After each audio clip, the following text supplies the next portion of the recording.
பொது காலம் 18ஆம் வாரம் புதன்கிழமை. மத்தேயு நற்செய்தி இயல் 15 இறை சொற்றொடர்கள் 21 முதல் 28 முடிய. இன்றைய மறைவுரை சிந்தனை வழங்குபவர் மறை திரு மரி அந்தோணிராஜ், பாளையங்கோட்டை மறைமாவட்டம். கணவன் மனைவி இவர்களுடைய சிறு வயது மகள் என்றிருந்த குடும்பம் அது. ஒரு நாள் இந்த குடும்பத்தில் இருந்த மூவரும் இரவு உணவை சேர்ந்து சாப்பிட்டு கொண்டிருந்தார்கள். உணவையெல்லாம் சாப்பிட்டு முடித்ததும் சிறுமி தன் தாயிடம், அம்மா, அந்த ஆப்பிள் பழத்தை எடுங்கள் என்றாள். இதை சிறுமியின் தாய் கண்டுகொள்ளவில்லை. மீண்டுமாக சிறுமி தன் தாயிடம், அம்மா, உங்களிடம்தான் சொல்கிறேன், அந்த ஆப்பிள் பழத்தை எடுத்து தாருங்கள் என்றாள். அப்பொழுது சிறுமியின் தாய் இந்த கதையை சொல்ல தொடங்கினாள். ஓரூரில் ஒரு பெரிய தோட்டம் இருந்தது. அதில் அழகழகான மலர்களும் விதவிதமான பழங்களும் இருந்தன.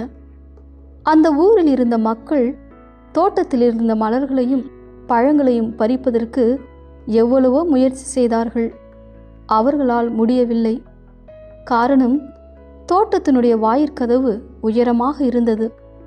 மக்கள் அதில் ஏறிய பொழுது அது இன்னும் உயரமானது. இதனால் அவர்கள் வாயிற்கதவை சம்மட்டியால் அடித்து உடைக்க முயற்சி செய்தார்கள். சம்மட்டிதான் உடைந்ததை ஒழிய வாயிற்கதவு உடையவில்லை. அதை தீயிட்டு கொளுத்தியும் பார்த்தார்கள்.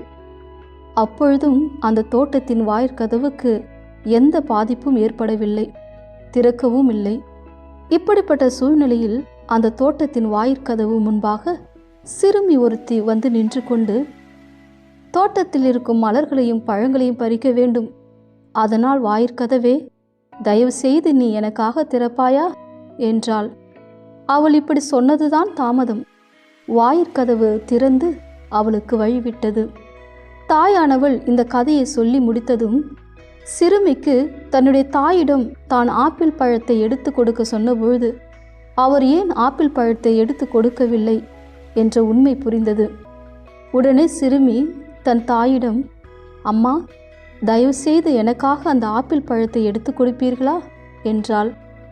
அவளுடைய தாயும் அவள் கேட்டுக்கொண்டது போலவே அவளுக்கு ஆப்பிள் பழத்தை எடுத்து கொடுத்தாள். எதையும் ஒருவரிடமிருந்து கேட்கின்ற பொழுது அதை மிகுந்த தாழ்ச்சியோடு கேட்டால் நிச்சயம் கிடைக்கும் என்ற செய்தியை இந்த நிகழ்வு நமக்கு எடுத்து கூறுகின்றது. இன்றைய நற்செய்தி வாசகமும் நமக்கு இதே செய்தியை தான் எடுத்து கூறுகின்றது. நாம் அதை குறித்து இப்பொழுது சிந்தித்து பார்ப்போம். இயேசுவை ஐயா, தாவீதின் மகனை என அழைக்கும் கானானிய பெண்மணி. நற்செய்தியில் இயேசு பிற இனத்தார் மிகுதியாக வாழ்ந்த தீர், சீதோன் ஆகிய பகுதிகளுக்கு செல்கின்றார். இங்கு இயேசுவை பற்றியும் அவர் பேய்களை ஓட்டியதை பற்றியும் கேள்விப்பட்ட கானானிய பெண்மணி பேய் பிடித்து கொடுமைக்குள்ளாகி இருந்த தன்னுடைய மகளிடமிருந்து பேயை விரட்ட வேண்டும் என்பதற்காக இயேசுவிடம் செல்கின்றார். அவ்வாறு செல்லும் அந்த கானானிய பெண்மணி இயேசுவை பார்த்து ஐயா என்று 3 முறை சொல்வதை நாம் வாசிக்கின்றோம். ஒருவரை ஐயா என்று அழைப்பது அழைக்கப்படுவோர் மீது அழைப்பவருக்கு இருக்கும் மரியாதையையும் தாட்சியையும் எடுத்து காட்டுகின்றன. கானானிய பெண்மணி இயேசுவை ஐயா என்று அழைப்பதன் மூலம் இயேசுவின் மீது தனக்கிருந்த மரியாதையையும் அதே நேரத்தில் தன்னிடம் இருந்த தாட்சியையும் எடுத்து கூறுபவையாக இருக்கின்றன. தாட்சியோடு வேண்டிய கானானிய பெண்மணியின் வேண்டுதல் கேட்கப்படல். கானானிய பெண்மணி இயேசுவை, ஐயா, தாவீதின் மகனே, எனக்கு இரங்கும், எனக்கு உதவியருளும் என்று அழைத்தபோது இயேசு அவரை கண்டுகொள்ளவில்லை. இயேசுவின் சீடர்களோ இயேசுவிடம் அவரை அனுப்பிவிடுமாறு சொல்கின்றார்கள். இதற்காக அந்த பெண்மணி மனம் தளர்ந்து போகாமல் இயேசுவை பின் தொடர்ந்து கொண்டே செல்கின்றார்.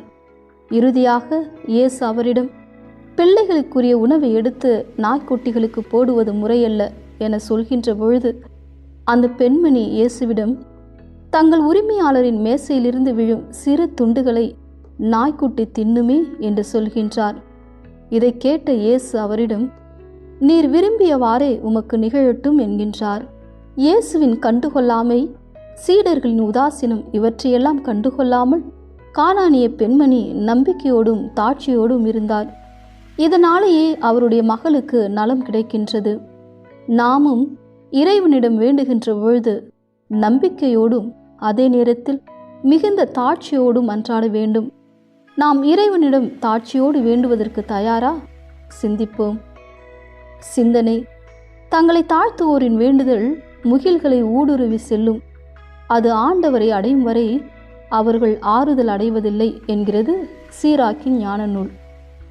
சீராக்கின் ஞான நூல் இயல் 35 இறை சொற்றொடர் 17. ஆகையால் நாம் இறைவனிடம் வேண்டுகின்ற பொழுது மிகுந்த தாட்சியோடு வேண்டுவோம்.